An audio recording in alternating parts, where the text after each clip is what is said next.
Praise the Lord. ఈరోజు మన అంశం బైబిలు కాలంలో ప్రజలు తిన్న ఆహారం. అది ఓల్డ్ టెస్టమెంట్ నుండి న్యూ టెస్టమెంట్ వరకు ఎలా ఉందో తెలుసుకుందాం. బైబిలులో ఆహారం కేవలం శరీరానికి మాత్రమే కాదు, అది వారి సంస్కృతి, జీవన విధానం, విశ్వాసాన్ని కూడా చూపిస్తుంది. ఈ వీడియోలో మనం చూడబోయేది ఓల్డ్ టెస్టమెంట్లోని ఆహారం, బైబిలు కాలపు రోజువారీ భోజనం, న్యూ టెస్టమెంట్లోని ఆహారం.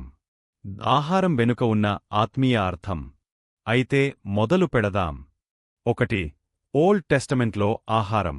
ధాన్యాలు ఓ ప్రధాన ఆహారం. ఓల్డ్ టెస్టమెంట్ కాలంలో ప్రజలు ఎక్కువగా తినేది గోధుమలు, ద్యవలు, బార్లీ. ఇవన్నీ రొట్టెలు చేయడానికి వాడేవారు. రొట్టె రోజువారీ ఆహారం. రొట్టెలను రాళ్లపై లేదా మట్టి పొయ్యిలో కాల్చేవారు. మన్నా, దేవుని ఏర్పాటు. ఇశ్రాయేలీయులు ఎడారిలో ప్రయాణిస్తున్నప్పుడు ఆహారం లేదు. అప్పుడు దేవుడు వారికి ఆకాశం నుండి మన్నాను ఇచ్చాడు. అది ప్రతి ఉదయం పడేది. తేనె రుచిగా ఉండేది. ప్రతి ఒక్కరూ ఒక్కరోజు అవసరమైనంత మాత్రమే తీసుకోవాలి. ఇది నేర్పింది దేవునిపై ఆధారపడటం, ఓ క్రమశిక్షణ. ప్రతిరోజూ దేవుడు పోషిస్తాడన్న విశ్వాసం. మాంసం, ముఖ్యంగా గొర్రె మాంసం ప్రతిరోజూ తినేవారు కాదు. పండుగలలో లేదా ప్రత్యేక సందర్భాల్లో మాత్రమే. పాసోవర్ పండుగలో కాల్చిన గొర్రె మాంసం, పులియని రొట్టెలు, చేదు కూరలు. ఇది ఇశ్రాయేలీయులను దేవుడు ఐగుప్తు దాసత్వం నుండి విడిపించినదాన్ని గుర్తుచేసేది. పండ్లు మరియు తీపి ఆహారం. వారు తినేవారు అత్తిపండ్లు, ఓ ఖర్జూరాలు, ద్రాక్ష, ఎండు ద్రాక్ష. ఇవి శక్తినిచ్చే ఆహారం. ఆలివ్ నూనె, తేనె. ఆలివ్ నూనె వాడేది వంటకు, దీపాలు వెలిగించడానికి, అభిషేకానికి. తేనె ప్రధాన తీపి పదార్థం. బైబిలు పాలు మరియు తేనె ప్రవహించే దేశం అని చెబుతుంది, అంటే సమృద్ధి గల దేశం. 2. బైబిలు కాలపు రోజువారీ భోజనం. అప్పట్లో చాలామంది రైతులు లేదా గొర్రెల కాపరులు. వారి భోజనం ఓ సింపుల్, కాలానుగుణం. ఓ కుటుంబంతో కలిసి సాధారణ భోజనం.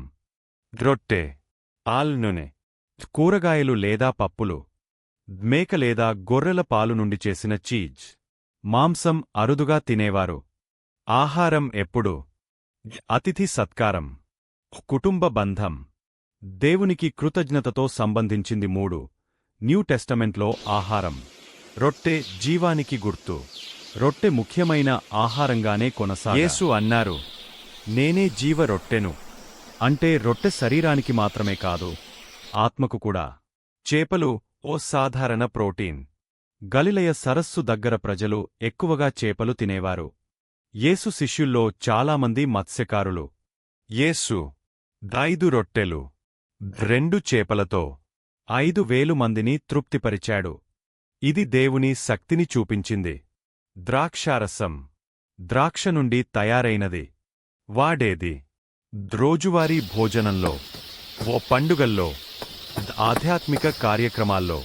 చివరి భోజనంలో యేసు రొట్టె, ద్రాక్షారసం వాడి కొత్త నిబంధనను బోధించాడు.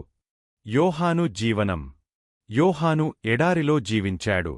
అతను తిన్నది మిడతలు, అడవి తేనె. ఇది సాదాసీదా జీవనాన్ని చూపిస్తుంది. 4. విద్యాత్మక సంగ్రహం. బైబిలు ఆహారం మనకు ఏమి నేర్పుతుంది? 1. అప్పటి ప్రజల జీవన విధానం. 2. వారి సంస్కృతి. 3. విశ్వాసం దినచర్యతో ఎలా కలిసిందో. 4. ఆహారం శరీరానికి, ఆత్మకు అవసరమని. ముగింపు. ఎడారిలో మన్నా నుండి చివరి భోజనంలో రొట్టె వరకు. బైబిలు ఆహారం దేవుడు మనుషులతో ఉన్న సంబంధాన్ని చూపిస్తుంది.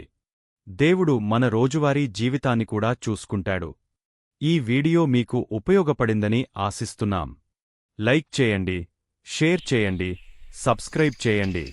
కామెంట్స్లో చెప్పండి, మీకు ఏ బైబిలు ఆహారం ఎక్కువ ఆసక్తికరంగా అనిపించింది.